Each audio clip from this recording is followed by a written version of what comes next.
Mookie Magic! Dodgers have won it all!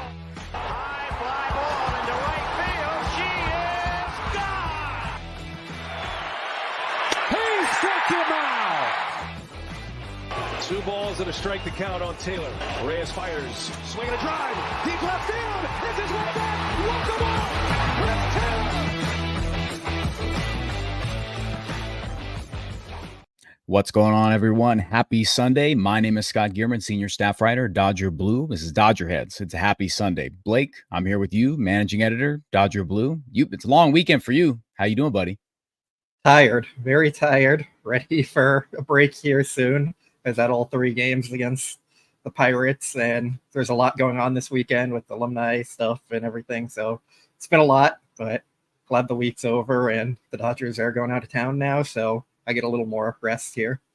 A little bit R&R for Mr. Williams, the hardest working member of Dodger Blue. You know, what a dog, man.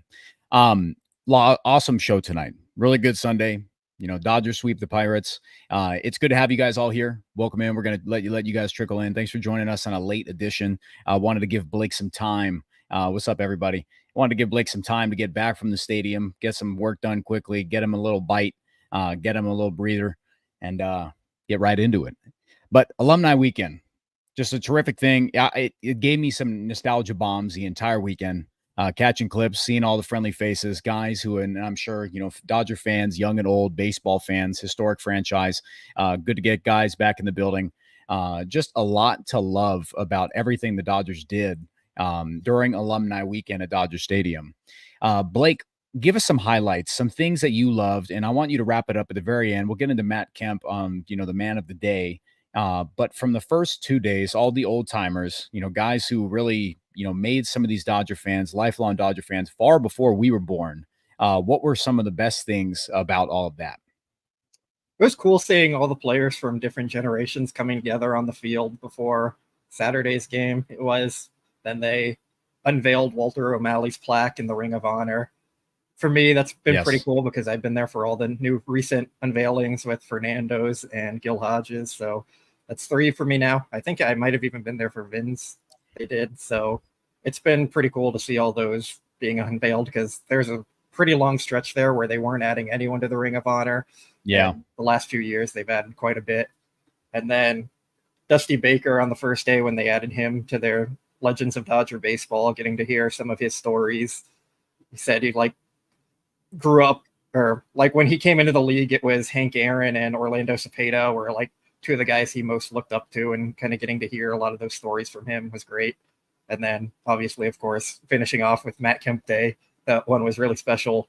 And for me as well, because he's one of the guys who got me interested in baseball and becoming a fan. So it was really cool to be there for that. Yeah, reading, you know, going through Dusty Baker's quotes and seeing stuff Dave said, I loved the reception Dave gave him. You know, really saying, man, you know, Dusty Baker back at Dodger Stadium, and he just, a lot of joy there, said this is the way it's supposed to be. You know, man's a legend. You know, Dusty Baker, just a terrific individual, baseball lifer, someone who's got more baseball stories than we could ever hear for a lifetime. Was around for a lot of teams aside from the Dodgers that were just incredible. Managed some of the best players in baseball history, played with some of the best. It was just really cool. I'm super thankful. This is a class organization. I know I saw somebody toss that in there. Welcome in, everybody. But yeah, we're just recapping just a terrific weekend for the Dodgers, for, you know, fans of new, fans of old, historic stuff. Really classy stuff to put Walter O'Malley up there. And I liked what you said about the ticket stuff from him, that a big key point for Walter O'Malley was because it was Dodger Stadium was a family-friendly event. You know, watching a Dodger game was for families, for the fans.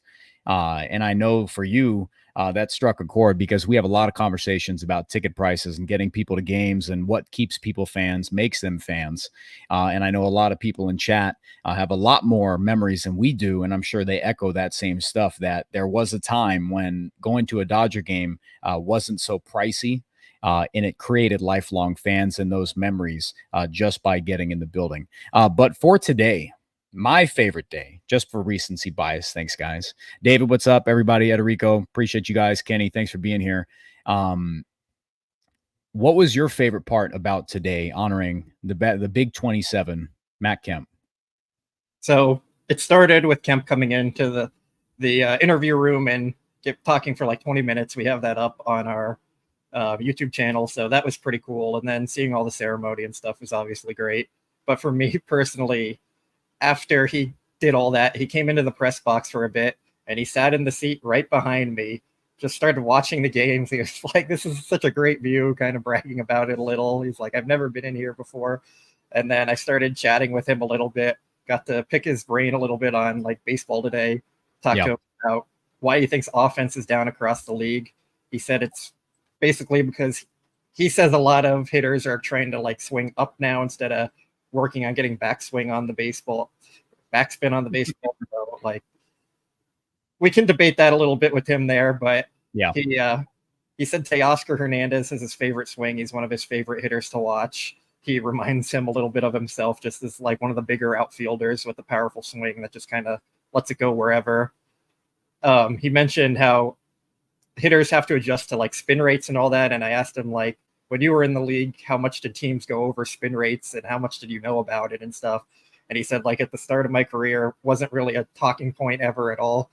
But then toward the end of my career, like, obviously he came back to the Dodgers in 2018 when they were a much more advanced franchise than a lot of teams were. And it was after kind of the analytics revolution took over. And Kemp was like, yeah, I mean, I wish I had all that information sooner because it was great to know all that. So I think that was just a pretty cool experience for me. And then I think he went on the Sportsnet LA broadcast right after that. So it was pretty cool. Yeah. And you know, Dave Roberts' quotes on Matt Kemp about, you know, how Matt has been out of baseball for a bit and is just so joyous. And then I'm to, you know, come back to the team to sign that contract and retire a Dodger. And I'm jealous of you, Blake. You know, that type of interaction. I've been fond of, you know, I know I see Ederico in chat talking about how impactful was Matt Kemp as a Dodger.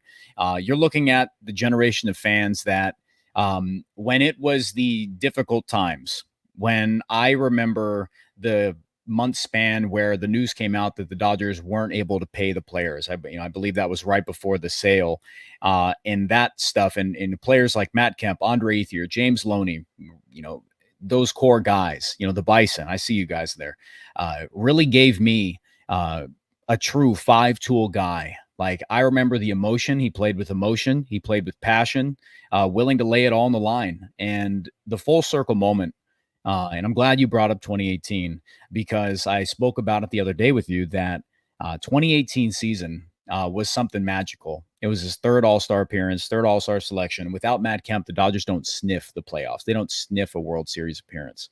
So it was a really beautiful career, terrific day. I'm jealous that you had that interaction with him. I'm sure a lot of people are. So, you know, hat tip to you, buddy. That's just the perks of being in your spot. But I'm glad the Dodgers wrapped it up with a W today. Big 27. I know he was, you know, he's in the booth and he was watching that game, and he's a fan of baseball. You get that sense too? Yeah, he was asked about that in his press conference earlier, and he said he still keeps up with the team. He gets all the notifications on his phone, whether the team's doing well or losing. He did say for a little bit, like after his career was kind of coming to an end there, when teams weren't signing him or anything before he retired, it was hard for him to like watch baseball and go back to the ballpark just because he wanted to be there and he missed it. But he's kind of learned how to accept that now and realize he is a retired player at this point. And of course, he made that official today. But I thought that was interesting to hear. And now that he's getting back into baseball, being around it again, it's a good thing for the Dodgers. It's great for us that we got to honor him and celebrate him. And just a great day for him and the Dodgers organization. Yeah, and that transition from, you know, being a perennial guy, a mainstay, to life after baseball. I'm excited. I know, Iris, I see you talking in chat about watching that. I'm excited to watch that interview. I haven't had a chance to watch it in its entirety, but big nostalgia day for me. I'm sure there's going to be times where I have to, you know, stop and actually I'm going to be remembering some of those vivid moments, you know, from, you know, the Bison, Big 27. But appreciate you sharing that with everybody in here. But guys, the main reason why we're here, we're going to recap today. Dodgers sweep the Pirates. Terrific day. I'm going to start from the top in case you missed it. Little tidbit that since the All-Star break, the Dodgers came into today's game with the second best WRC plus in the National League at 167. in the first inning. And they started that hot out the gate. 2 outs. Freddie Freeman bangs his 29th double of the year. Will Smith follows that up. Double of his own, 1-0. Ahmed Rosario singles to left. And I actually had to look at how many at-bats that Ahmed Rosario has had since he joined the Dodgers. Do you know how many he's had? I don't, but I'm going to guess like 13. 11. Okay. 11. So Ahmed Rosario, lay off yourself, Dave. You're not that old, man. 2-0 Dodgers. Tack on another 2 in the second. Kiké Hernández leads off. He has himself a day. Leads off with a single. Andy Pa has doubles. In this moment, I want you to remember about Kevin Kiermaier in the lineup. Kiermaier grounds out, drawn in infield. Ohtani comes up, doesn't do anything. And then Teoscar saves the inning with a 2 RBI double of his own, 26th of the year, doubles the lead, 4-0. Tyler Glasnow was really sharp today. Like we didn't need, an ace of the staff. He's up there wheeling and dealing, leaning heavily on his slider today. We'll get into him in just a little bit. But the fourth inning is really interesting because after Kiké singles, Andy Pa has walks, and Kiermaier moves the runners over to second and third. Ohtani grounds out, drawn in infield. Teoscar strikes out, threat ended, okay? Scores 4-2 going into the top of the eighth. Anthony Banda replaces Tyler Glasnow. And he gives up a leadoff single to sorry about that. Earlier in the game, my bad. Glasnow gives up a 2-run homer to McCutchen in the third, 4-2.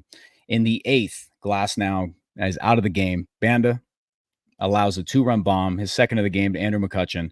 Just puts a 97-mile-an-hour fastball right on the tee for him. Tie game. And if the fans weren't upset about another bullpen implosion, I think that if they lost this game, we would be in a much different place. I mean, regarding the bullpen specifically, or on a lead again, yes, or like Dave Roberts' decision making there, because I saw a lot of fans complaining about the decision making. To put Glasnow back out there, or to go to somebody else? Just to go to Banda in general. Like after it happened, I was running the Twitter. I saw a lot of complaints about that. Mm-hmm. So I didn't really have a problem with the decision there. Yeah. I mean, I wouldn't have pushed Glasnow much longer than he went. I think he went 98. Yeah, 98 pitches. He was done. It was 98 degrees out probably that day. It was scorcher on the field there. Like no point in pushing him. For the bullpen decision, like I didn't have any problem with it. Banda has been one of their better relievers recently. Andrew McCutchen and Michael A. Taylor, who had the single before McCutchen to set up the 2-run homer. He's been terrible versus lefties. McCutchen's been better versus righties than he was versus lefties. And like you mentioned, he had the homer earlier in the game versus a righty. So I didn't really have a problem with Dave Roberts making that decision. I think it was sound in its own right there. But sometimes baseball happens. You get beat. He made a bad pitch. It happens. You can't really put that on the manager. So like that's where I kind of came from it. It was disappointing, but more often than not, I'll trust Banda in that situation based on how he's been this year. Yeah, and I agree. I see people talking about they're still riding with him, and I'm totally with that. Like Anthony Banda has been terrific. Make mistake.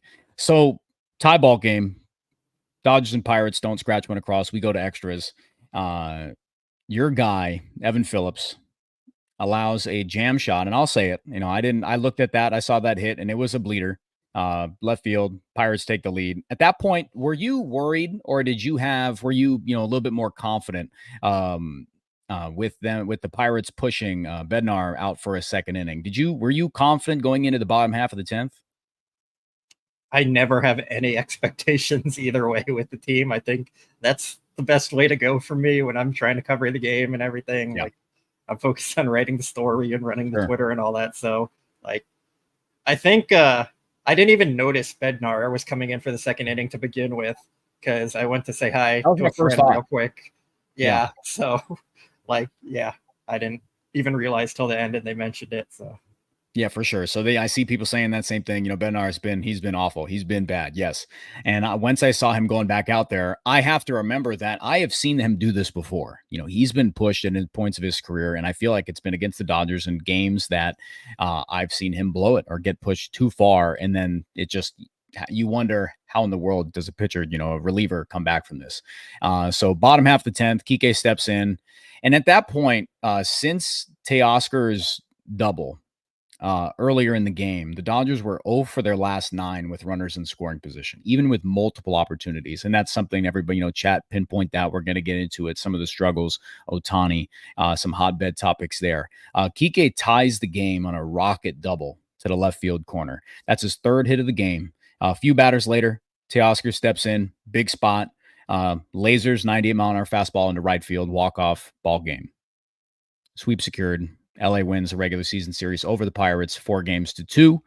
Dodgers are winners of 6 of their last 10, and they're now tied for the best record in the National League at 69-49. Does that surprise you? Because I keep hearing that, and for how we know and we've seen the Dodgers playing for a while, I have to pinch myself, but I go, how in the world are they still at this spot? I know the league is down as it is, and the National League is all kind of playing the same. But does that shock you that they're tied for the best record in the NL? I think yes and no. If you told me at the beginning of the year they'd be tied for the best record in the NL on August 11th, I think I would have said they're only tied. They don't have the best record in Major League Baseball. What went wrong? And of course, now we can kind of pinpoint what went wrong. The bottom half of their lineup has been terrible for most of the year. Their bullpen went from being fantastic to now being pretty unreliable. They have 10 or 11 starters on the IL. That's a lot of things that have went wrong. But Absolutely. At the same time, they have a lot of talent. And I didn't even mention Mookie Betts going down with an injury, Max Muncy going down with an injury. That's a lot for any team to overcome. Yes. So yes, I'm surprised that all of that went wrong and that they're now in this spot where we're looking back and we're like, wow, they had to deal with a lot. But we've known this team is so talented that it's also not fully surprising that they're up there. Last year, I thought they had a very untalented team for Dodger standards, and they still went out and won 100 games. So sure. I think that's just kind of the bar they set for themselves, and we have to kind of expect that they're going to be really good every year. And it's we talk about how much of a disappointing season this has been for the Dodgers, but like you said, they're tied for the best team in the National League. I think they're 1 or 2 wins behind the Orioles for top team in baseball. So it's just we're kind of spoiled with what we see with the Dodgers. Every team's going to go through slumps and hot streaks and cold streaks. And the Dodgers have just been pretty consistent for so long that every time something goes bad for a week, we're like, oh no, the sky's falling. When is this going to go off the rails and just completely fall apart? But Absolutely. They always find a way to get back on track. So not surprising, but also surprising. And, with the stuff that we've been chatting about lately, the health, Mookie Betts coming back tomorrow, positive stuff off of Max Muncy, Tommy Edman coming within, I believe, probably a week and a half there, a couple weeks. Yeah, I think Dave said for the next homestand, he'll be back. Beautiful. Okay. Muncy. So banking on that, right now, the Padres lose today, Diamondbacks win. The Dodgers have a 3.5 game lead over both of them. And I think we can start to say it that it's okay, Dodger fans. I don't know if you've already been doing it, but scoreboard watching is fine because we know Dave Roberts definitely is because he's talked about it. He says the organization is well aware. And guys, for stuff that we've been talking about, damn right. We've wanted them to, play towards a little sense of urgency. So those little tea leaves, I'm reading those lines that I'm saying, what's up, Mike? Good to see you, man. Michael Carrillo, it's good to have you back. I haven't seen you for a bit.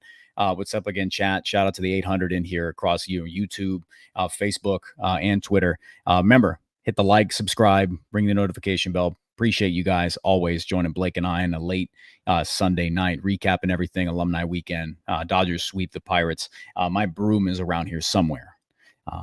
But for where the division is at, and for where the Dodgers are as a roster, with positive stuff coming out, and it's super upsetting about River Ryan because you and I think, both had him pegged as a playoff starter if all things continued, possibly playoff starter, but on that short list. Where, real quick, before I go back into division talk, where are you kind of at with the starting pitching? If Yamamoto comes back, I'm pretty confident in it still, because then you have 3 elite starters at the top of your rotation, and I feel like you can probably get enough good results from Kershaw, Buehler, maybe Miller, name whoever you want in that mix, like Wrobleski coming back, Landon Knack. They have options there. It's just about going into the playoffs if they have their 3 top guys, I think they're going to be pretty fine regardless. Mm-hmm. For getting through the season, I'm also pretty fine with it because, like I said, they have a lot of options there that can come and fill in innings and eat innings and all that. So, yeah, as much as it's been kind of doom and gloom with the rotation for the last month or 2 months, whatever it's been, I think they're at a point where it's pretty okay right now with the potential to be really good. absolutely. Yeah, Mike, I said Robleski. That's somebody that I'm still super high on. I love his stuff. I love that he just is unafraid to pound the zone. I think for a young starter and young arms, I love the fact that they can, absolutely just continuously go out and pound the zone. Corey Bryant, I agree with you. The rookies have impressed me this year. River Ryan was a big piece to that optimism. Gavin Stone, same thing for what he's given. Where would the team be without, someone like him who's made all of his starts? Yeah, spam the chat, the brooms in the chat if you want. Go ahead. But for where the rookies are at, and I'm glad Landon Knack has had success when he's been called up. I'm glad he's not just going up to take a beating and then send him back down. I'm glad that he's kind of had his feet. He's got 2 toes, or 10 toes down, 2 feet. He's doing fine when he's out there. You like what Landon Knack brings to the table, don't you? Yeah, I mean, I don't think he's ever going to be an ace or top of the rotation guy, but to come in and be a 4th or 5th starter, potential to come in, pitch out of the bullpen for a few innings if needed. Like every team needs that kind of pitcher. The Dodgers have usually had someone like that, whether it was Ross Stripling, Mitch White filled the role for a little bit. Like they've just had a lot of those types of pitchers, and it's really valuable for any pitching staff because, like as we've seen, the Dodgers have used a lot of starting pitchers this year. Yes, and they've needed a lot of help in their bullpen just with all the injuries and stuff. So you definitely need to kind of have someone in there who can come and fill innings in quality innings and also maybe go back to AAA for a little bit if you need the roster moves. So absolutely. It's just great to have them around. And we've got a couple people asking in chat. Again, thanks everyone for joining us. Blake, if you could give us an update on Yamamoto, where he is currently at, and then the latest thing from River Ryan. Yeah, so I'll start with River Ryan because that's the most recent one. Yes. Dave Roberts said he has a UCL strain, and we don't fully know what that entails yet. It could end up leading to Tommy John surgery. Could be a rest in rehab kind of situation there. So his season is done. We confirmed that already. But other than that, we don't know if it's going to be surgery or anything like that yet. Dave Roberts did not want to say like what grade it was because the last time he gave a grade on an injury, it was Bruce Starr, and he said grade 3, and then it came back to being grade 1. So I think Dave was being a little more cautious this time. For sure. And then with Yamamoto, he's scheduled to throw to live hitters soon. And then after that, I believe it was he'll go on a rehab assignment, I think. I believe so, yes. Let me double check that because there's so many updates here. I don't want to get I'm pretty certain that they said rehab. Yeah. And I see this, and I had the same exact thought about the wait and see on River Ryan. Where are you kind of at when you see, a UCL strain, something that doesn't look good in the general precursors for Tommy John surgery? Where are you at on waiting instead of just opting for surgery right away? Because the rest in the rehab sometimes prolongs the issue instead of putting someone on track for a positive return to the mound. If it's Tommy John surgery, I don't think there's a difference between waiting with where we're at in the season. Sure. If he needs Tommy John, he's not going to be ready to start next year, and we'll see about 2026 to start. But I think there's probably a benefit to waiting and going the rehab route for a bit, or at least seeing how it progresses for a little bit. Sure. So it doesn't change next year. It probably won't change 2026 either way, how they go about it. So I think it's fine for how they're managing it right now if it does need to be Tommy John surgery. But like I said, Dave Roberts wouldn't confirm what exactly it is. And maybe they don't fully know yet or want to give that information up yet. So we'll see once we get more news. Sure. And again, guys, any super chats, toss those in there. We'll stop what we're doing, highlight that. Anything's appreciated. Blake and I absolutely appreciate all those super chats. Again, thank you so much for joining us on a late Sunday night. Yeah, we're wrapping up, getting everything ramped up here, trying to get the daughter to bed early. School's starting up this week. But I want to finish up with the game today and kind of the MVP of that. It's for me, it has to be, and it starts and ends with Teoscar. He's one who can kind of push the game to a spot that was comfortable 4-0. And then he walks the game off. And credit to Jack Harris for putting these stats out there. LA Times, Teoscar's had this year 6 go-ahead or game-tying hits in the 7th inning or later on the year. Today was his 2nd walk-off. And I honestly couldn't think. I tweeted out, and we've been talking about it for a while. Everybody knows I'm a huge Teoscar stan. I'm a big fan. Yes, David, they got to pay him. Absolutely. Where would the Dodgers be without Teoscar Hernandez, Blake? Dark place? Yeah, I mean, he's been incredible for them this year. It's been, yeah, I mean, he's been their most, it's hard to say where they'd be without him because it would be a dark place, like you said. He's been their most consistent contributor as an RBI guy, as their clutch hitter. He's provided spark and power and everything. Like, it's just been great to have him. Yeah. Yeah. Who's your MVP today, buddy? Teoscar. Teoscar. Yeah. Has to be. Yeah. I think that, could be some argument for people that are continuing to put, starting pitching. There's been times where starting pitching is just such a premium. And Tyler Glasnow going out there and handing them 7 innings, 2 earned runs, 5 hits, 4 Ks, gets 14 whiffs on the day. All of his stuff checks out big time. Shout out to Thomas DeStico, TJ Stats on Twitter. Give him a follow, please. He's one of the best, does pitcher breakdowns. All of Glasnow's stuff is near just ace level. He's been absolutely as good as it gets this year. 62% strike percentage on the day. I love what Glasnow's got. It's been a big thing. We've loved him all season. Dodgers are going to need him. Jack Flaherty, Tyler Glasnow, and Yamamoto makes his way back. You've got a 3 for me that I feel very confident in. And then a game 4. We'll talk when we get to that point, if we get to that point. And I think they have enough there. I still think Dodgers are in good shape. I still think they're okay there. Guys, see those super chats. I'm going to backlog them for just a second. We're going to get to them immediately. But I want to go back to the 8th inning of today's game, because it bugged me, and I don't know if it annoyed anybody else. And I know we were talking about it a bit about, Andy Pages leads the inning off with a double off of Aroldis Chapman. And then Dave pulls Kevin Kiermaier, who had a sacrifice bunt earlier in the game, for Nick Ahmed to immediately bunt and pop out a bunt on the first pitch. And then nothing comes of that inning. And then they burn Nick Ahmed. Jason Hayward comes into the game, and your best defensive outfielder is now out of the game, Kevin Kiermaier. Did that bug you, or was that just me?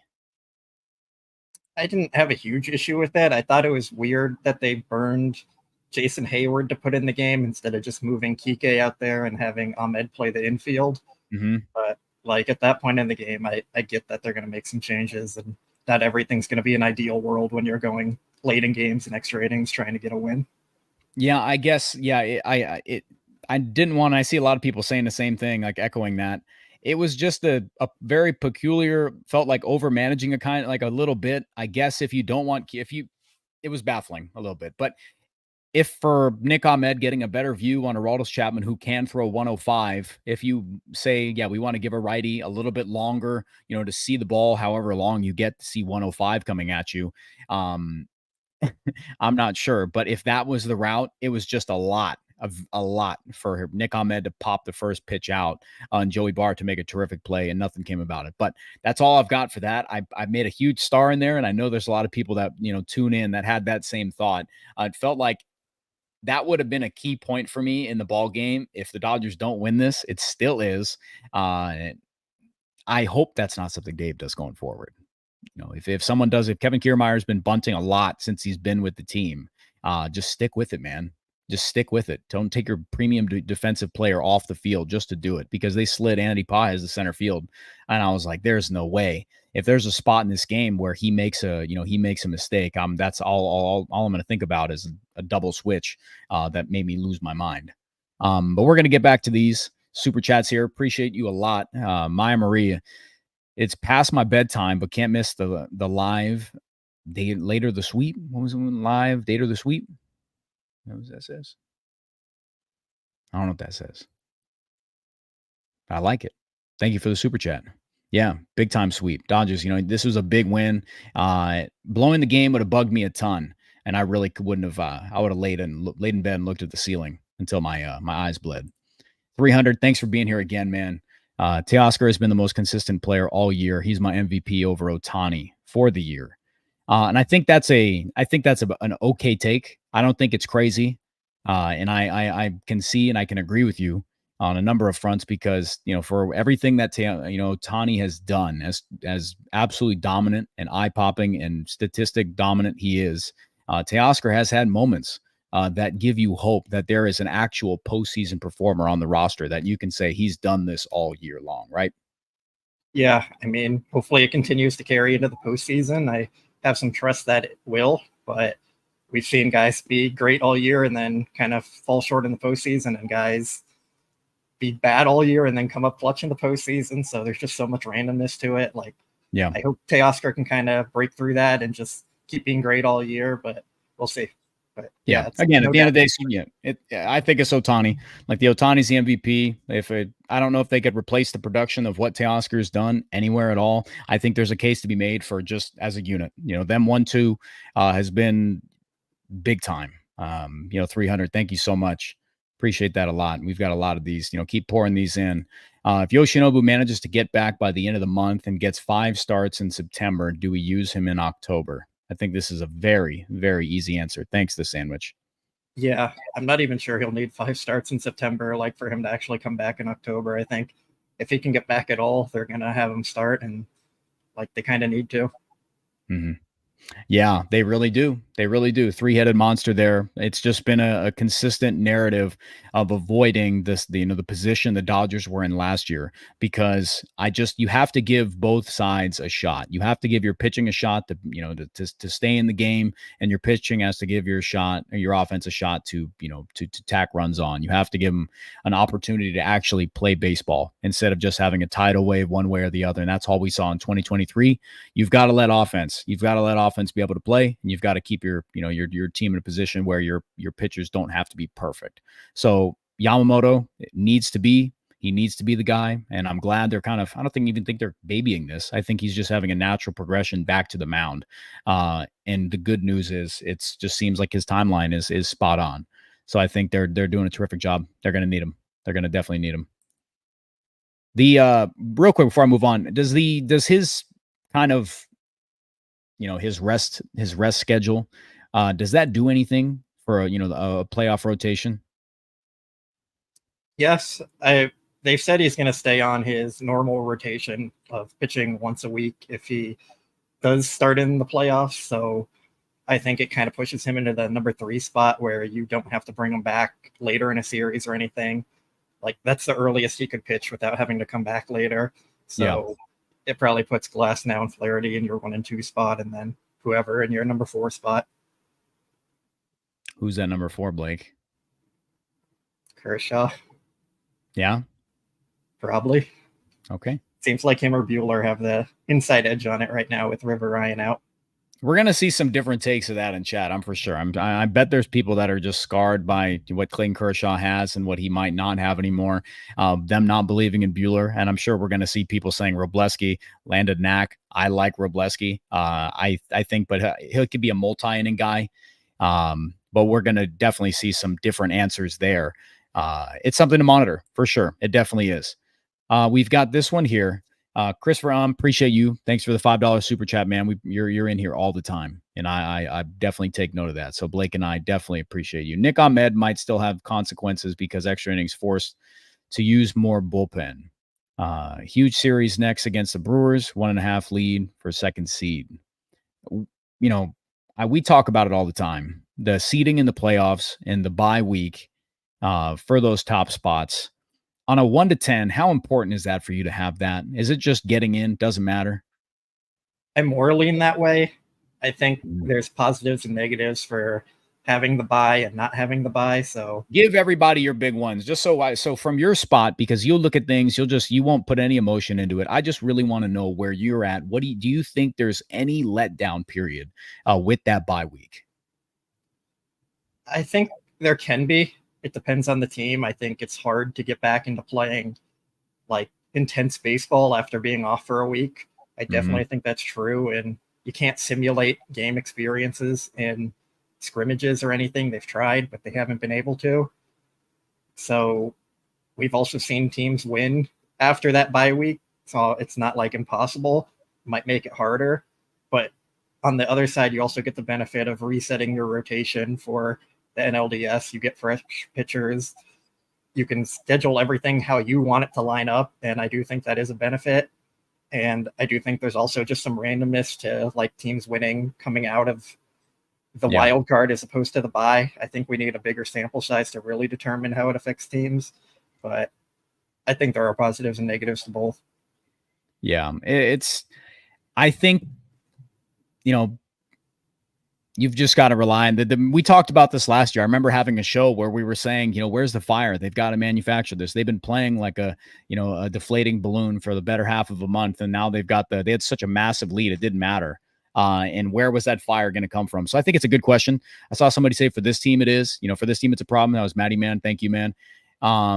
They've got to, if they're in those one or two spots and with the health of it and the trajectory they're on, optimistic Scott and Blake, I think we're both going to say that they're going to be in a spot like that.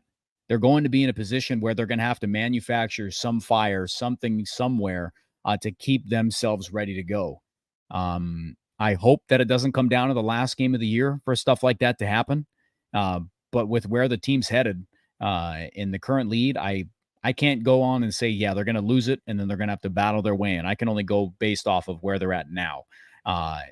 And I would prefer to have that for this team, the bye week, just like, the reasons mentioned, reset your rotation, but they've got to find a way to find that fire, find a plan, jump out early, and don't treat it like just another ball game, because I'll pull my hair out if we hear that again, that it's just another ball game going into October, because they've got a scratch and claw this time. I haven't heard these quotes from Dave saying that they're scoreboard watching. They're aware of what's going on the urgency, and they're managing and they're maneuvering players for that. And I think the decision to put Mookie Betts in right field signals that. I think that's something that the organization is looking at things in a different way. So I think I'm gonna go in that sense. We've got a couple more super chats here, guys. Appreciate you bearing with us. They're coming in a lot. We appreciate them a bunch. Maya Maria, thank you again for the $10. With 45 games left, the NL West top three teams are close to each other. How do you guys think it will end with the D-backs getting hot like last year? I mean, I think we have to recognize the Diamondbacks and the Padres are going to cool off at some point here. They're not going to keep winning at the rate they are for the rest of the season. Mm-hmm. So I'm still taking the Dodgers in the NL West. I know it's easy to say that on a Dodger podcast and all that, but like there's a reason they're favored among every prediction system, and you have all these guys coming back now here soon. I think we're going to see the Dodgers heat up here pretty soon and go on a run and kind of just start to run away with the division a bit. Because right now what's happening is you're seeing the Dodgers in their cold streak and the Diamondbacks and Padres in their hot streak. So when those teams get cold and the Dodgers heat up, they're going to start to run away a bit here. And they haven't lost their lead even on the cold streak and the opposing team's hot streak. So it says a lot. And I think that's going to end up being what cost the Diamondbacks and the Padres. Yeah, it's, I expect both of them. I've been pretty vocal about that. Everybody's got to respect what Preller put together, kind of cherry on top pieces at the deadline and going after high-end bullpen pieces there, riding career years from multiple guys. And it's rosters that, the Diamondbacks, I know Gallen just had a thing. Cattell just went down with the thing. Doesn't seem serious on those fronts. Christian Walker out. And I'm not sure on the update on him if he'll miss any more time. I think it was the end of August. So you have to take note of what the Padres are doing. You cannot say it's just the Padres. It's just Diamondbacks, because that type of mentality is going to get you, get Dodger fans in a position where you're at last year, where you're aware, you say, hey, the Diamondbacks are in this series, but they're the same old Diamondbacks. That's not who you're facing, guys. The Diamondbacks have a fire offense. They're kind of clicking. So we'll see if the Padres just like you said, can keep that up. I know they had to battle against the Marlins this series right here. But we'll see how that goes. We'll see. It's going to be tight. And I hope that keeps some fire there. The Sandwich, thanks again for this super chat. Do we trust Michael Kopech in the bullpen? I've got his stuff up right here. I think we all do. I think yes, and yes. Right, Blake?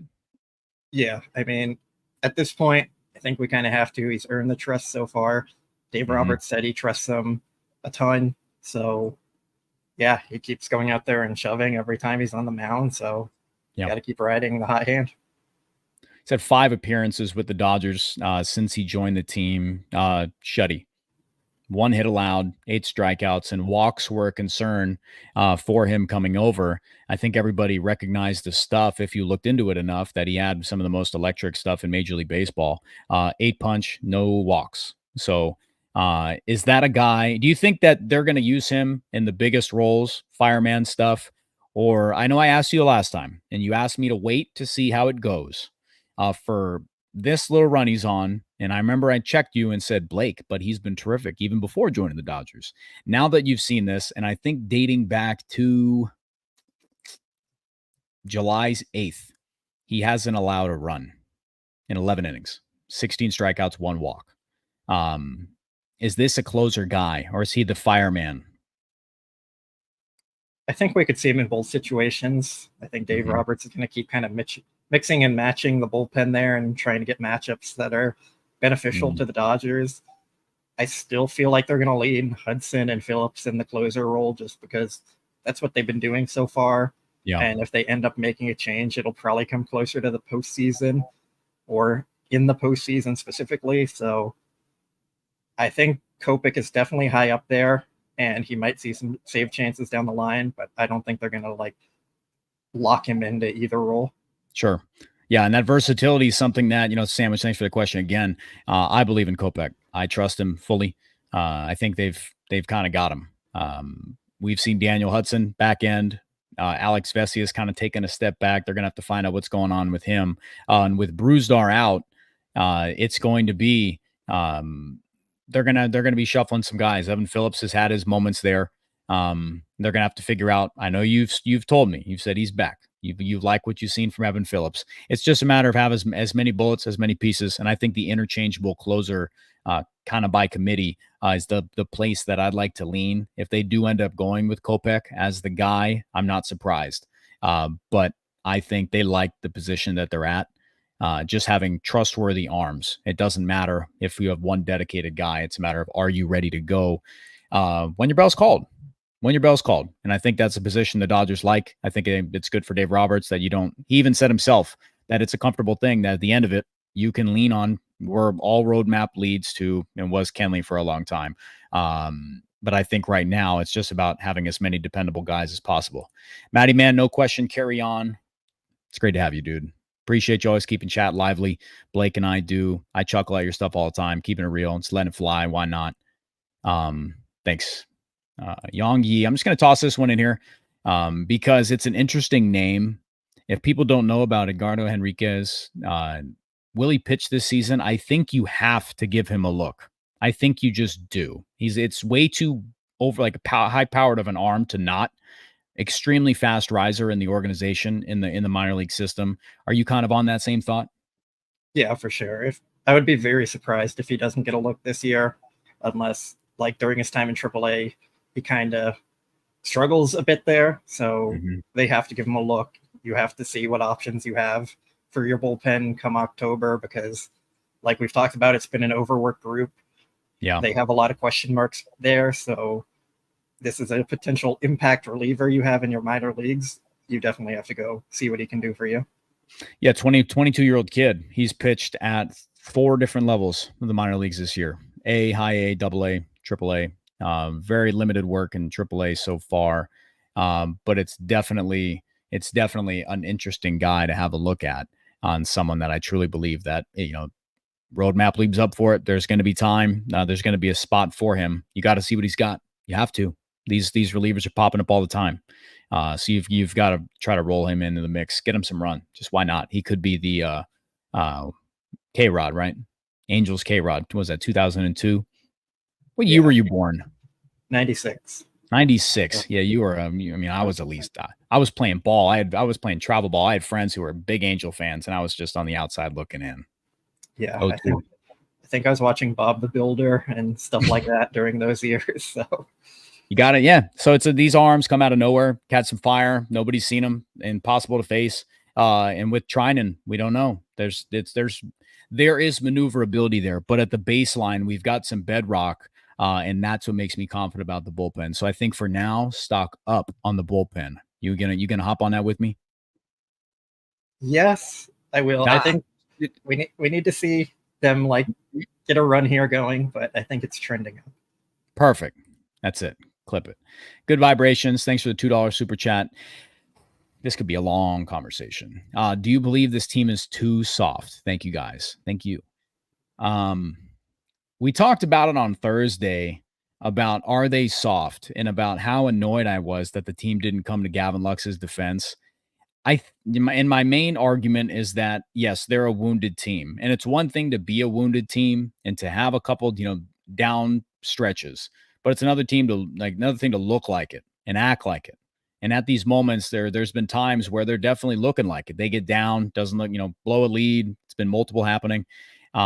Stretches where the lineup and the offense just drops off. After the early scoring today, they didn't do anything the rest of the game until later on. So too soft. I think we're going to see a completely different team once there's lineup stability.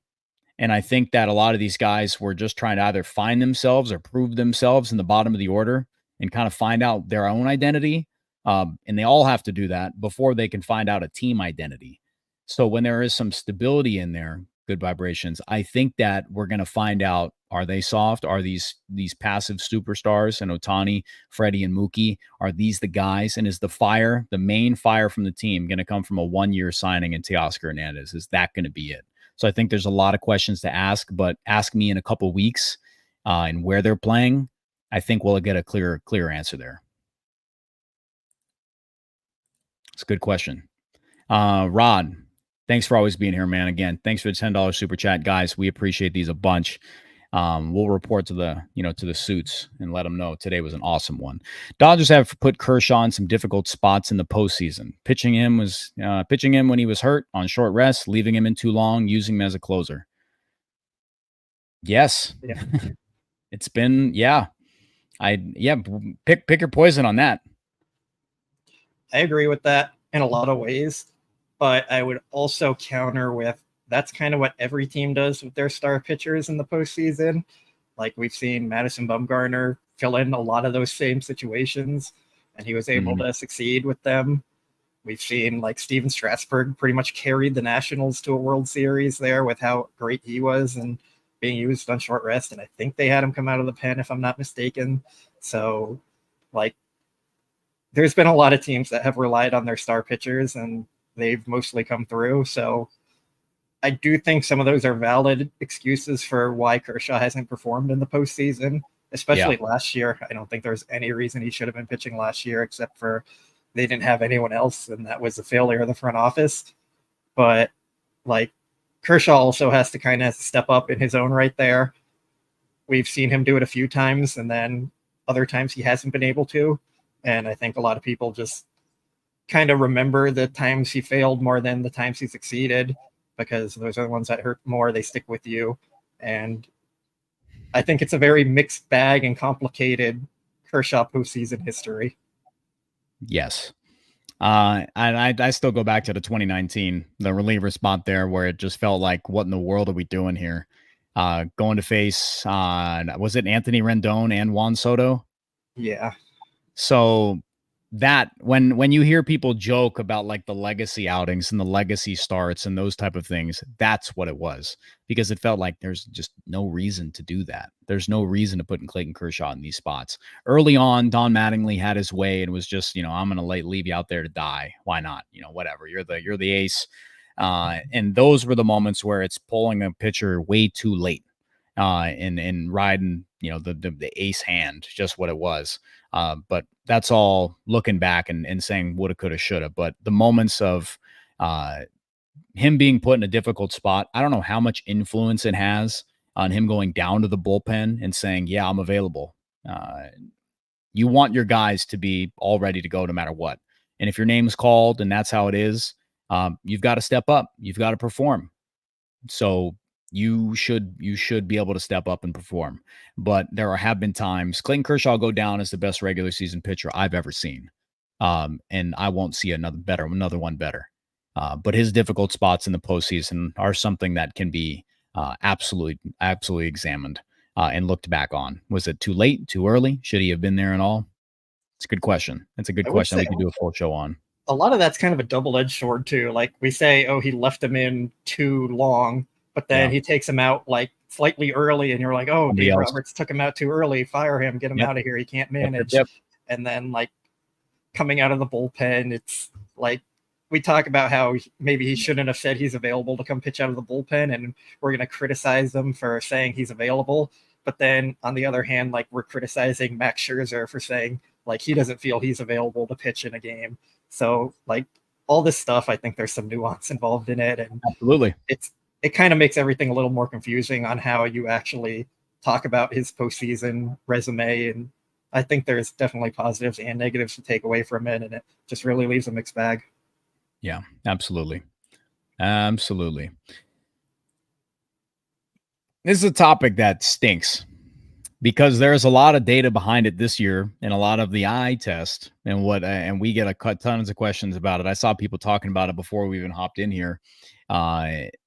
Is Ohtani unclutch this year? Not in his career, because his career numbers say absolutely otherwise. But this year, is he an unclutch guy? He has been. I don't know if he actually is unclutch, and I don't know how much stock I actually put into clutch. We can debate that one all day. So there might be something to it. I think he might be expanding a little more and chasing, and maybe he needs to just start trying to put the ball in play a little more instead of swinging as hard as he can every time. But then he comes up and he hits a 3-run homer in some situations, and you're like, yep, that's why he's swinging hard every time. So yeah, it's like kind of the same thing with the postseason Kershaw stuff we were just talking about. There's complicated nuance in all of these things, and this year Ohtani has been more unclutch than he has been clutch, but it wouldn't shock me if that changes in the next like day, or if he goes on a tear and just drives in everyone that's on base here for like 2 weeks or something, and then his season numbers just look fantastic. So yeah, there's a lot that goes into all these things, and who knows. Yeah, and I see people talking about him expanding, and there's a lot to that. He's getting pitched very tough, but he's one of the best in the world. This year, his numbers with runners in scoring position, this was heading into today. He's got a 93 WRC plus with runners in scoring position. For the sake of where we're at in the show, let's see, his slash overall 300, 388 on base, 617 slug. This is before today. With runners in scoring position on the year, this is prior to today. I don't have it.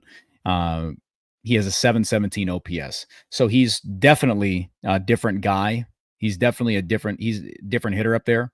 He's not striking out, but he's definitely expanding. They're definitely peppering out of the zone. You saw him earlier in the game, absolutely just expand and pop a ball out. It's been noticeable. I think that'll regulate and that'll figure itself out once we see some lineup regularity. But he's pressing. He's still doing it. This is something we talked about earlier in the year. It's definitely crept back up as of late. I know we just got a super chat. Somebody tossed that in there, rise indeed. But his last 14 games, I'll have to check these. 196 batting average, 1156, 27 left on base. Where are you kind of at with Shohei Ohtani? I think he's always been a very streaky hitter. And when he's going great, he's going to hit 10 homers in a week. And when he's going cold, you see stuff like this. I think I kind of talked about this on our last show.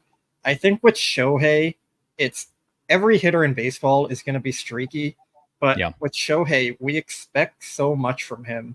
We expect greatness every single time he comes to the plate, that when he goes into a cold stretch, like that gets so inflated in our minds, because like I said this the same last time too, when Teoscar comes up, we expect a lot from him, but we also know he's going to strike out a good amount. Yeah. We know he's going to go into his cold streaks too and stuff like that. But we just always expect so much from Shohei. And it seems like every single time he doesn't get a hit, you're like, what went wrong? What happened there? He didn't hit a homer. He didn't hit a triple. He didn't double. Like, it puts him in a bad spot being so great and having people expect so much from you. But also at the same time, like recently, he hasn't been good. And I don't think that's going to last. I think he's going to break out of that pretty soon here for sure at some point. I don't know when it's going to come, but I would bet a lot that he's going to figure it out and start producing really well again. And yeah, I think there's a lot that goes into this one as well. Like, yeah, he's such a good player and we just have such high expectations for him. Yeah, this year has been in kind of an outlier year for him. Aside from the 2020 season, going back since 2021 with runners in scoring position, I'll start there. OPS wise, 1165, 1213. He one dotted last year, 1078 OPS last year, and then 717 coming in 2 today with runners in scoring position. So it's definitely something like numbers that have fallen considerably. Something that can regulate because of back of the baseball card. Absolutely. It just has to matter if it gets to a spot where, it's something where it's not hurting the team, because it just has been noticeable. I think Ohtani, and I believe that'll come through more times than he won't. It's definitely something that we'll keep an eye on. Just everybody keep an eye on. It's not something to be freaked out about. I still believe in the dude. He's not striking out like an unhealthy amount with runners on base. He's just expanding a bit. So once he kind of hones that in, it's something that we'll see those numbers start to change quite a bit. I want to talk about glasses, Kiké, because you had a really cool thing, and we told everybody that tuned in that we would check in on this. Kiké Hernández has kind of had a breakout. He's been a very solid hitter. 3 hits today, looked terrific. Righties, he's been awesome. And if Kiké Hernández is able to hit righties, this solves another piece to the platoon against right-handed pitching that I think the Dodgers can bank on. I've loved what I've seen. Glasses Kiké is a completely different guy, and you spoke to him and you asked him about it, and kind of give us what he said.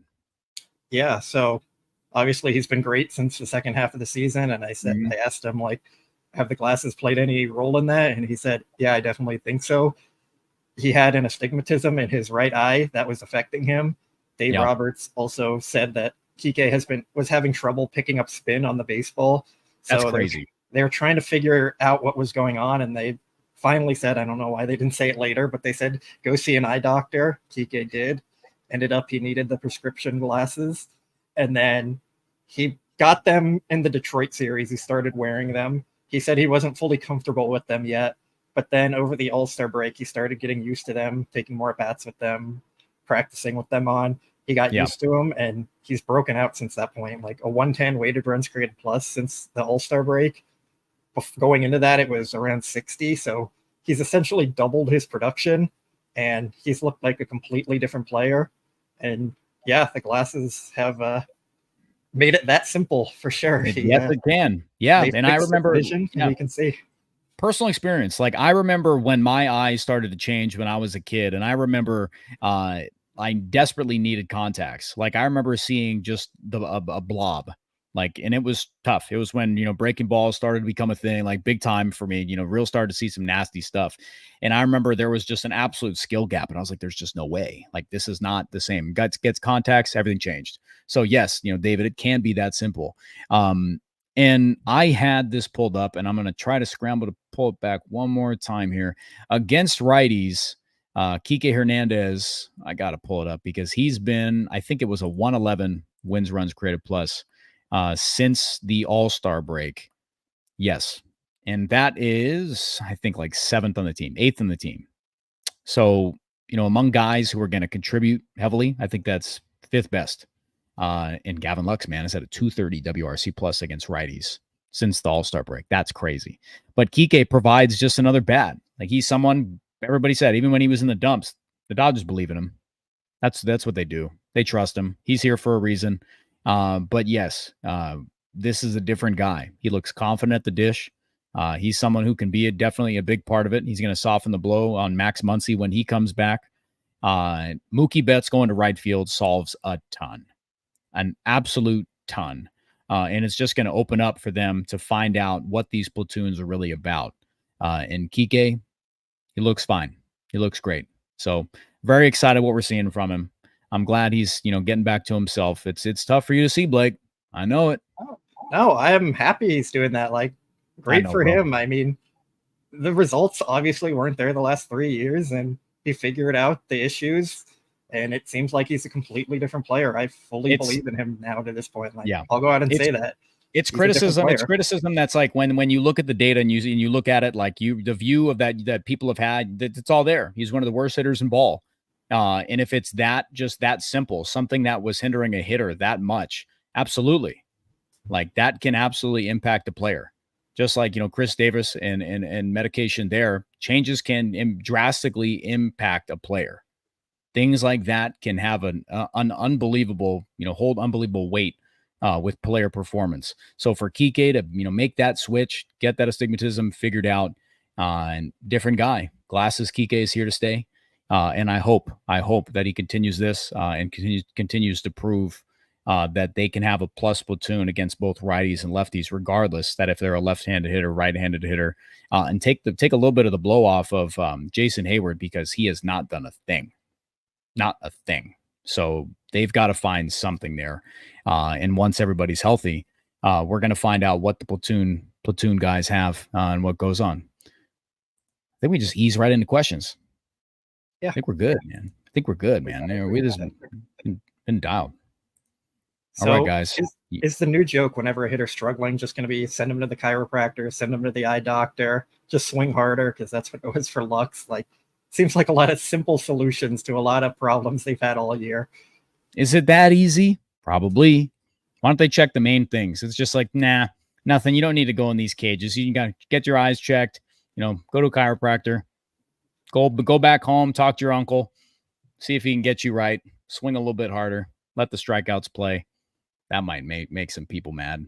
All right, guys, we get some questions. Fire those in here. Let's let Blake, answer some of the best, and he needs to hit the pillow.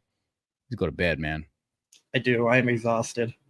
Yeah, we'll get a couple. Get us some good ones here. I think we'll cap it. Like, we'll see. I'll make the call there. I'll let him off the hook tonight. I'll choose those. I'll star him up. I've got it. Started with all caps question. Put those in there. We'll pick some of them. Again, as always, the super chats get first priority. Fire away. Yeah, Christopher. Despite the Dodgers' best efforts to manage pitcher workload, injuries still happen. Should they promote prospects sooner to get more pitches in the majors over spending them in the minors? It's a good question. I would say they did that with River Ryan and didn't change the results. I think there's a lot that goes into all this. Pitchers are throwing harder than ever, and the more effort and velo you put behind your pitch, the more likely it is to get hurt. Anytime you're exerting max effort and a physical activity, it's increasing injury risk. And I think a lot of pitchers have decided, like, yeah, I might end up getting hurt throwing as hard as I can, but maybe I'll get my payday first, and then it doesn't really matter after that. I think it goes down to the youth levels. In Little League, pitchers are throwing way too much in Little League, not getting a ton of breaks. They're kind of pitching year-round, specializing in baseball and pitching specifically. So I think that's also an issue with it. I think more pitchers are throwing breaking balls than like off-speed pitches that can put extra stress on your arm, like sliders are more stressful to throw than fastballs. And some pitchers are throwing their slider more than their fastball now, which didn't used to be a thing. It was pretty rare that would ever happen if they had a slider even. So I think there's a lot of contributing factors into this. I'm not sure it's the innings or anything. Like, as Christopher mentioned, we've seen the Dodgers give them extra rest and it still hasn't worked. I think every team's still trying to figure out what the exact solution is, but we don't really know. And it's a really complicated issue with a lot of potential things coming into play. And even River Ryan noted it could be the pitch clock too, that the quicker you're throwing, the more energy you're exerting, the more tired you're going to get quickly. Like, it adds up, and that wasn't a thing in the past. So there's just so many different variables that go into pitcher injuries that it's a really complicated issue to fix. Yeah, it's a good question. And I also like to just drop this in there. Ben Kasparius, Blake, had a great outing. Thoughts on Ben Kasperius? I honestly have like no thoughts. He's a right-handed pitcher, I believe, in their No minor thoughts, just leagues. vibes. Yeah. We like that. But hey, he has, 6 innings, 8 punch, 13 whiffs. Why not? Call him up. 25. We need the innings. See what he's got. Jedi Engineer. Do you think that Kirsch can pull a Smoltz and extend his career by moving to the bullpen long term after this year? I don't think so. I don't think Kershaw wants to keep pitching that much longer. Yeah. I think if he didn't get hurt last year, there would have been a better chance he retired. I don't think he wanted to go out on terms like that with his career ending the way it did last year. I think he's a lot closer to his retirement than he is to trying to go to the bullpen to extend his career. I'm also not sure like a team would want him in their bullpen necessarily with less than good stuff essentially coming out of the bullpen. It's just not an ideal thing. I think Kershaw is kind of at the point where he wants to try and win again. He wanted to prove to himself that he can come back and be effective still, not let his career end the way it did, and then retire and go be with his family, because that was the big thing with him in the offseason, like why he stayed with the Dodgers as well. They gave him time to be with his family. He did a lot of his rehab in Texas so he could be with his family. Yeah. And I think he's just close to saying, like, calling it a career and just spending the rest of his time with his family. Yeah, absolutely. Really good answer out of you. Marcella Williams, thank you so much for this $5 super chat. Last 2 seasons, they lacked fire. Was it because they won division with a big lead, so it was overconfident? They thought they had it in the bag. No fight. Say a little bit of both. There's a lot of factors that go into it. There's a lot of factors that we talked about it last year. People that have paid attention to us, and I've been contributing on videos for a bit. Blake, same thing. When we were talking about last year, we were very worried that having such a big lead in the regular season in the front office, being able to put together a perennially dominant roster in the regular season, puts them in a position where they can work with a lot of different lineups, try a lot of different guys in different spots, to the point where there is no regularity. Like, a lot of the time, like there is no, we need you to step up here. You're doing this here. You're not playing meaningful games for many weeks. And that, coupled with the statement of we're approaching this postseason just like any other game. Those type of things get to players. They hear that. That's something that's echoed in clubhouses. So the atmosphere might be a postseason game, but the ramp up just doesn't meet that. You have to get the story of this between those teams and those players. But from what we see and hearing these comments, these statements, it's definitely on the lines of, they're rising to that moment, rising to the occasion, which is why some people are saying they don't want the division to be a blowout this year. They want to have to fight for it a bit and have to really grind for it. Where are you kind of at on that? What's your kind of view on playing big, meaningful games? Or do you like having a blowout lead? I'm not entirely sure, to be honest. Yeah. Like with most things, there's probably benefits and negatives to it.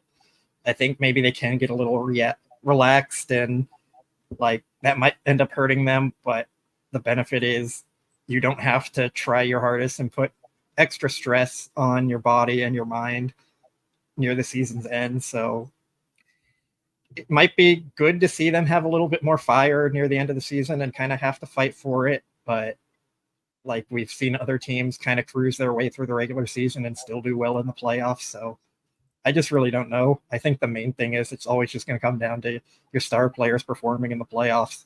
If Mookie and Freddie and Ohtani and Teoscar and Smith are hitting, I think a lot of this other stuff we're kind of talking about is going to be very much overblown. Mm-hmm. And if they don't end up hitting, I think they're going to end up losing again. And that's just kind of the way it goes. Yeah. It's a good question. It's something to monitor.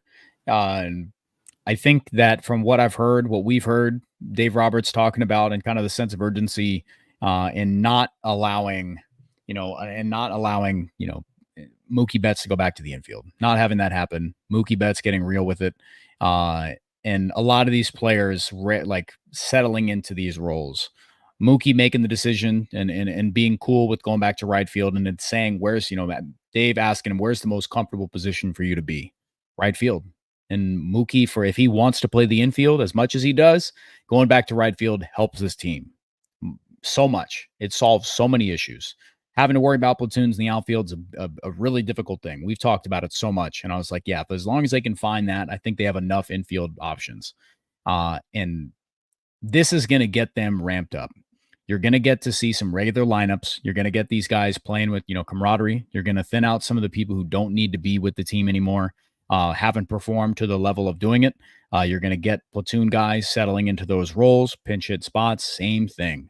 Nick Ahmed, who knows where he's going to be? Andy Pajes, Jason Hayward, we'll have to see. But I think it's trending in the right direction, and we're avoiding those big red flags like we've seen in years prior. So I'm, as much as it concerns us, looking at the last few years, I don't see it this time. I think that they know they have to battle. They know they have to grind. It's not so easy. Not so easy. John Blee Blue, thank you so much for the super chat, man. Teoscar is increasing his value to 3 years, $90 million.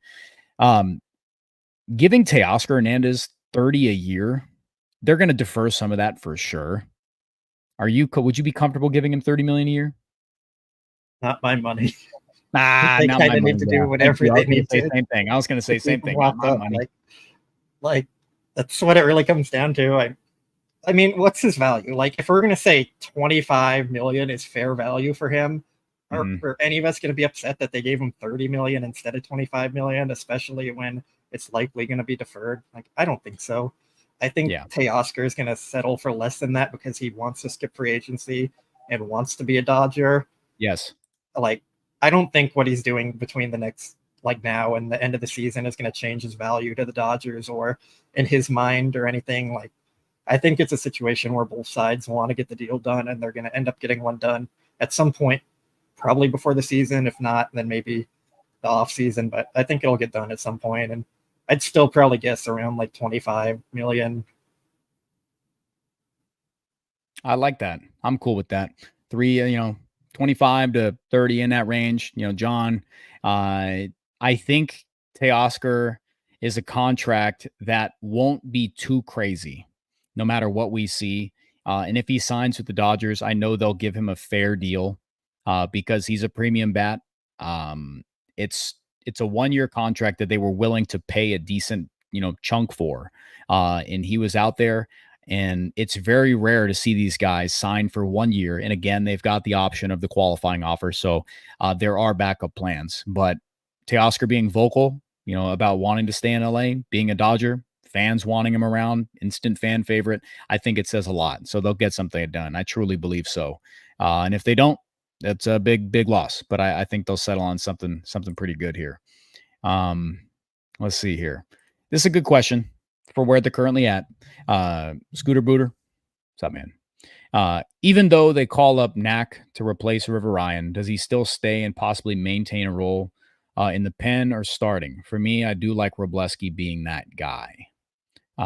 I've liked Landon Knack. I think he's just I'm not going to say a generic arm because that sounds bad, but I think he's just solid.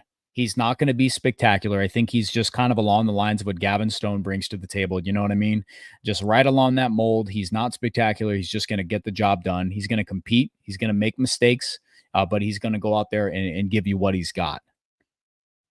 I think the reason Knack was called up is probably due to him being like the freshest arm at AAA. Yeah. And also when Walker Buehler comes back on Wednesday, it's probably going to be Knack. That's the guy who gets optioned down.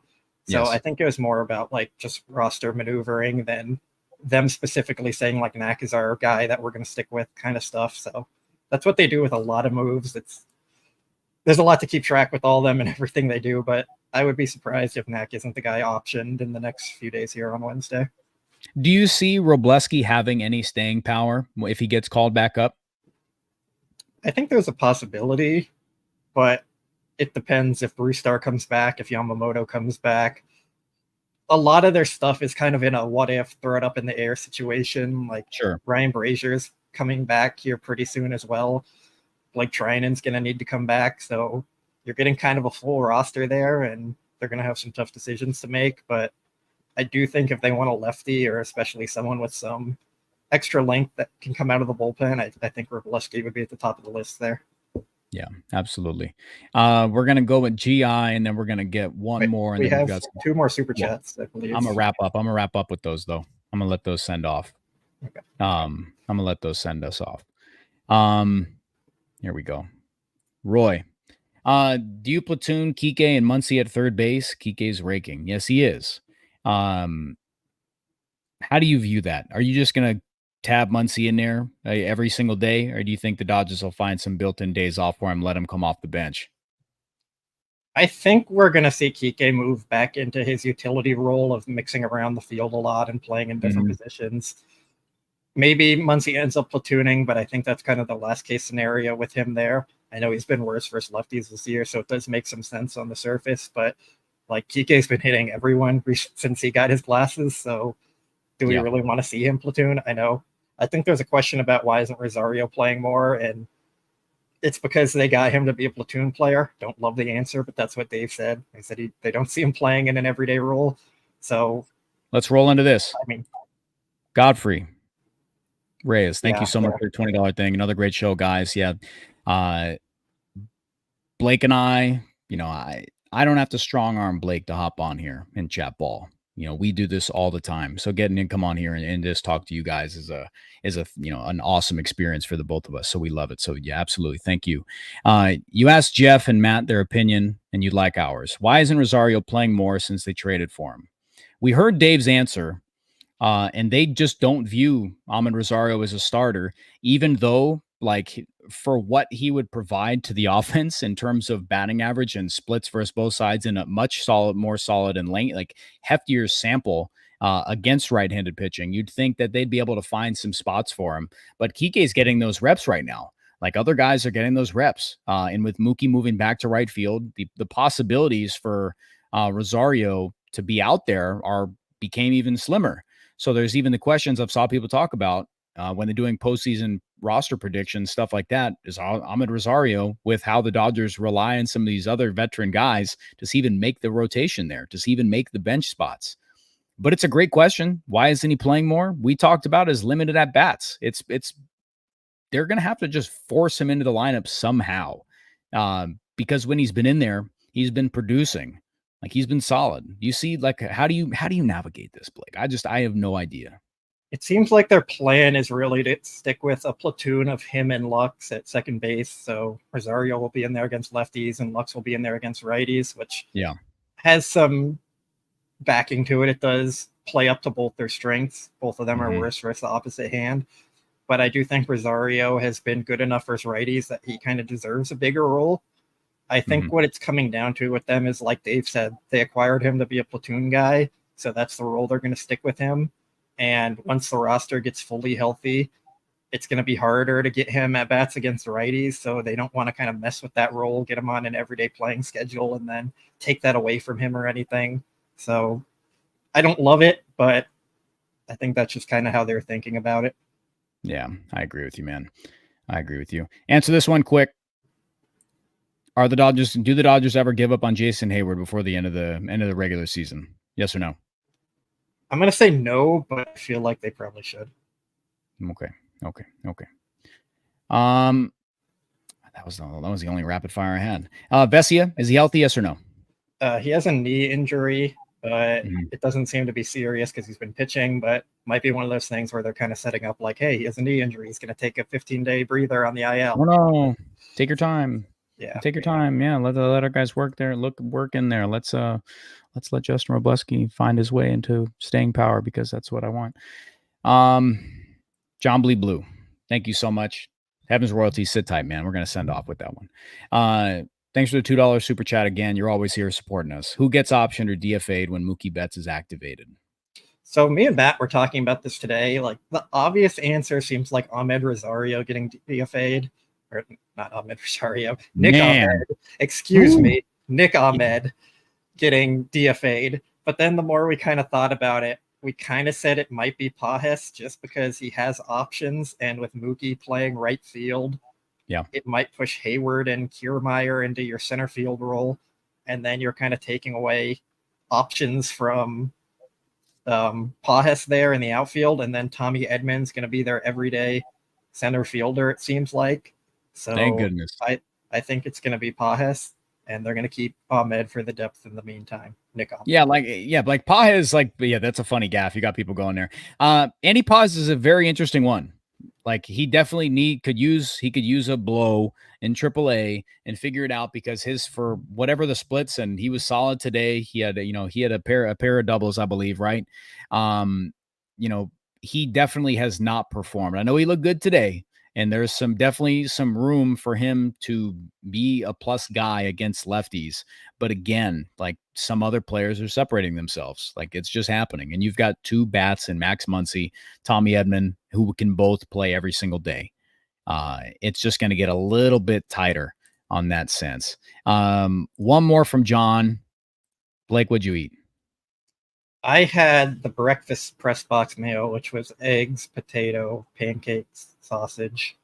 And then Matt bought some of the desserts from the stadium suite that's on the club level. So we tested some of those out.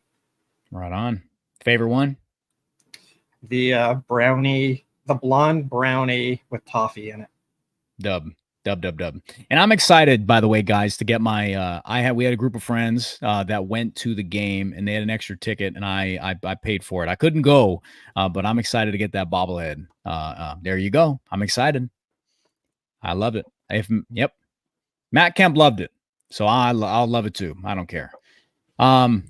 Rude Street, thank you so much, man. It's good to see you. Thank you for being active in chat and active in the VOD and post. Thank you so much. Why does Blake say Kershaw has less than good stuff? Check out his stuff plus. He's a top 28 pitcher in Major League Baseball after 3 starts. From what I've seen among pitchers who have at least 10 innings pitched, Kershaw's at 12. His stuff plus is 102, which is about league average. That ranks 67th in baseball. His fastball is at 91 stuff plus. His slider is at 112, and that's his best pitch, which it's fine, but like for that to be your main offering, it's just not great. So I don't know if we're looking at different stats there or something, but yeah, I mean, he's fine, but not spectacular or not terrible. We talk about the margin for error for Clayton Kershaw, and that he's just, it's not that he's predictable. It's this stuff just has to be so good that given day for him to be successful. And that's just because you can't make a mistake with 89. That's just not happening. It's just not happening. We saw Banda make a mistake with 97 and got hit out. So exactly tough. Ryan Yarbrough stuff, not the same type of thing. Relax, but it's like that type of when it's not plus velocity. We're talking like upper 80s to low 90s. You make a mistake, gets banged. That's why his slider's got to be so good and located that day. All right. David, great job, Scott and Blake. Chemistry shows every single time you meet up. Absolutely. We talk about it all the time. Blake's a good buddy of mine. He'll always be. We love sitting on here and talking ball. Yeah. So it's a really good time, man. This is something we wanted to do since we first met, pretty much. Like, funny enough, me and Scott were going to CSUN at the same time, but we met each other on Twitter, and he DM'd me because he saw I went to CSUN. And then randomly, by chance, we had one of the same classes together the next year. And like since then, we've been really good friends, and we've said at the time, like when we first started talking, like let's get a baseball thing going, and we've been fortunate that it's worked for Dodger Blue here, and we've been able to have our own show, and yeah, it's a lot of fun. Absolutely. Again, we've got 1,500 joining us on a Sunday night, 10:30. Thanks. We hopefully you're listening to this tonight, you're watching tonight, or you pop this on tomorrow morning, and you listen to the post. Thank you very much. We appreciate you guys. We're going to head out of here. We've got one more super chat. Heaven's Royalty. I just want to let y'all know we appreciate everything you do, the time you put in, the content you give us. We appreciate you. And I want to give a shout out to Blake. It's been a long weekend for him. Like I said, he works harder than anybody I know. So, chat, send some love to Blake. He does a damn good job for Dodger Blue. He's terrific at what he does. He provides a lot of stuff for us. Thanks a bunch, everybody. We're going to check in with you. I'll be back on here. Blake Live and I will be on here later this week. Exciting stuff. Sit tight. Mookie Betts comes back tomorrow. Big series against the Milwaukee Brewers in Milwaukee. Hanging on to a lead, hanging on to a division lead, chasing down number 1 seed. And we'll see when we check back in where that lead is at. But a lot of good stuff on the horizon, okay? We'll check in with you back in on Thursday. As always, hit the like, subscribe button, notification bell. Check us out. Multiple platforms. We'll keep tabs with you. Follow us on Twitter. He's at Blake by Blake Williams. I'm Scott Geirman. We appreciate you all. You take care. Have a great rest of your night. Go Dodgers.